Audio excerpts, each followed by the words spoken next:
This is a lie. Wow. This is a gargantuan lie. This is the least racist, multicultural, multi-ethnic country in the history of the world. That these people believe it is proof to me about how effective lying can be. This is an unbelievably non-racist country. Have you people been to Asia? Do you people know that the Japanese did not allow one Vietnamese boat person into Japan because they're not Japanese? We allowed them into America. What is that? We're better than the Japanese. No, we're better than everyone. Dumb argument. We are less racist than any country with many races. Okay, it is a lie. But we could still have some that racism have ever been documented. Of course there's I'm a Jew. There are anti-Semites in America. It is a giant lie that America is anti-Semitic. Bill Maher invited Dennis Prager onto Real Time, and it did not go the way Maher expected. Yes, Maher has been shifting on some issues lately, but there's still a list of positions where critics say he's completely off the rails. And Prager, he went straight at every single one of them on Maher's own show, in front of his own audience. This is Dennis Prager dismantling Bill Maher's arguments one by one. Let's get into it. And the sheep not applauding. Okay, so Dennis, how can you justify saying truth is not a left-wing value when Donald Trump has lied over 13,000 times since taking office? He does lie. You would agree with that? He does. Okay. That no one else has ever lied. No, that I would not say. You see, wait. First of all, what about like when he makes up a phone call? Like he said he talked to Mitch McConnell, and Mitch McConnell said we never had a conversation. Okay. Has every president lied like that? So allow me to explain my comment. Okay. All right. First of all, Donald Trump is Donald Trump. Donald Trump is not right-wing or conservative. Donald Trump is Donald Trump. Okay. The left wing. What does that mean? The left wing. I'll tell you what it means. I'll tell you what it means. It means nothing. The left wing is infinitely larger than one person. I don't choose one left wing person who tells a lie. The left wing says, I'll give you gigantic lies, that the United States is a racist country. This is a lie. This is a gargantuan lie. This is the least racist, multicultural, multi-ethnic country in the history of the world. That these people believe it is proof to me about how effective lying can be. This is an unbelievably non-racist country. Have you people been to Asia? Do you people know that the Japanese did not allow one Vietnamese boat person into Japan because they're not Japanese? We allowed them into America. What is that? We're better than the Japanese. No, we're better than everyone. Dumb argument. We are less racist than any country with many races. Okay, it is a lie. But we could still have some that racism have ever been documented. Of course there's I'm a Jew. There are anti-Semites in America. It is a giant lie that America is anti-Semitic. I taught Jewish history at Brooklyn College. Prager is hitting on something real here. Calling America a deeply racist country isn't just inaccurate, it shows a serious lack of global perspective. Because if you actually look around the world, the picture gets sobering fast. There are countries where racism isn't a social debate, it's government policy. There are active genocides happening right now. China, today, real ones. So when Maher's audience sits there uncomfortable while Prager makes this point, it says everything. A lot of those people have never had to compare America to anywhere else, and that comparison changes everything. America has problems, no one's denying that, but calling it one of the most racist countries on earth isn't brave, it's uninformed. Books on Judaism. This is the least anti-Semitic country Jews have ever lived in. To say America is anti-Semitic is a lie. To say it is racist is a lie. These are giant left-wing lies. We're talking about degrees. To say that men can menstruate is a lie. And that is what is said. Wait, where did that You never heard it, right? Okay. Check it out, folks.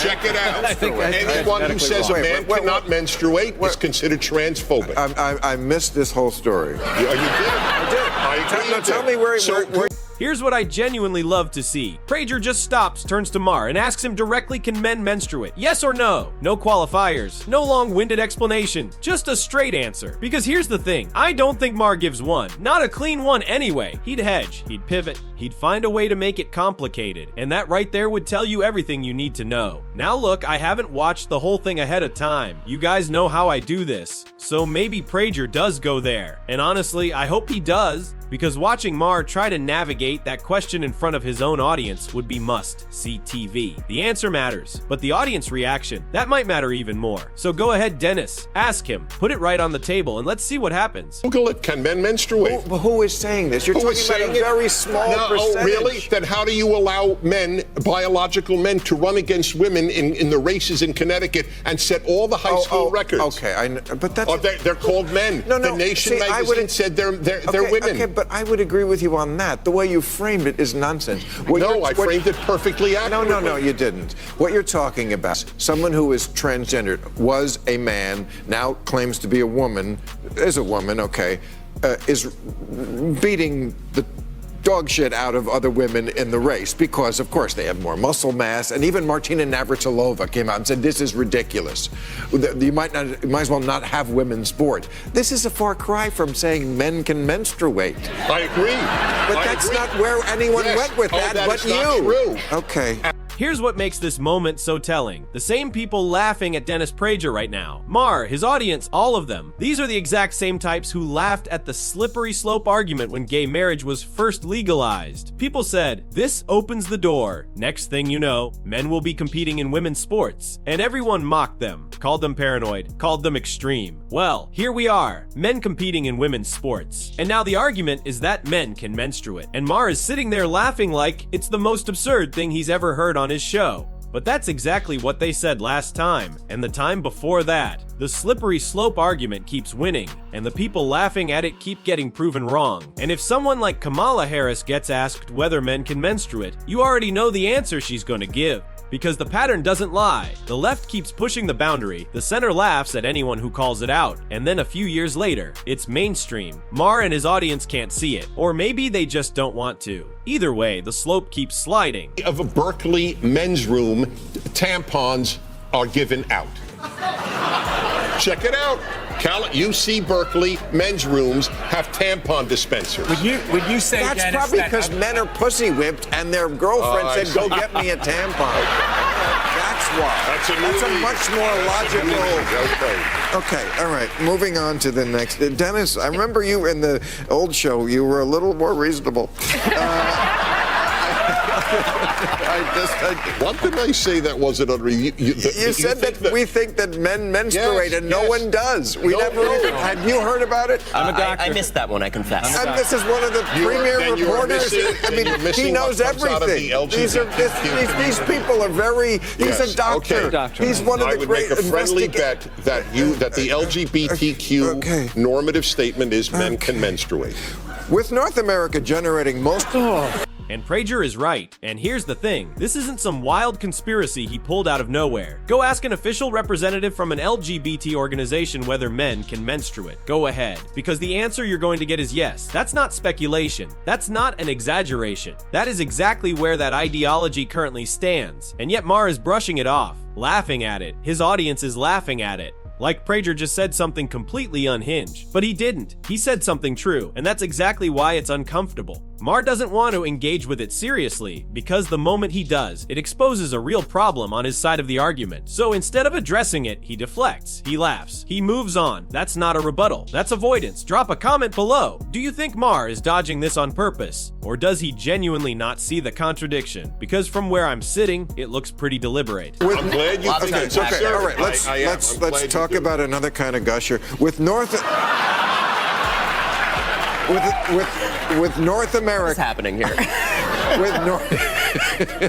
With North America generating most of the oil that's used in the United States, why is the U.S. still in the Middle East? Now, I read this week that we get 16% of our oil from the Middle East countries. That's not much. Only $30 billion do we spend on it. Most of it we get from us. Canada get half. Canada, we get like half, and they have zero warlords. And Mexico. Why are we spending untold billions to protect this area that we're only spending $30 billion on oil for? It makes no sense. Well, it should be liberating for us. I mean, we started to get involved in the Middle East in 1945 when we wanted oil, when there was oil discovered in Saudi Arabia and Iran. We are now, as of the last 2 years, the world's largest energy producer, not just oil itself, but all kinds of other forms of energy. And it should liberate us from having to be there. What's ironic and silly about what Donald Trump has done is he's taken out 1,000 special operations forces in Syria.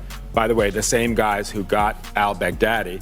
We have 14,000 people in Kuwait. We have 13,000 people in Qatar. Let's bring some of them home. I agree we should have a smaller footprint in the Middle East, and the person who tried to do that was Barack Obama. And here's the irony that's hard to ignore. This clip is a few years old, and they're sitting there criticizing Trump's handling of the Middle East. Then you look at what actually happened under the Biden administration, the withdrawal, the chaos, the fallout, and suddenly all that criticism looks a lot different in hindsight. Sometimes the devil you know really is better than the one you don't. And that pattern keeps repeating itself. The left hammers the right, promises they'll do better, gets into office, and then delivers something that makes you wonder how that's even possible. It happens every single time. And look, I could go down the Kamala Harris rabbit hole right now, but I'm going to stop myself before this turns into a 20-minute video. The bottom line is this: Maher versus Prager on Real Time was must-watch television. Prager said things that made that audience genuinely uncomfortable. And uncomfortable is exactly where the truth tends to live. Drop your thoughts in the comments. Whose side are you on in this debate? And if you got something out of this breakdown, hit like and subscribe. I'll see you in the next one.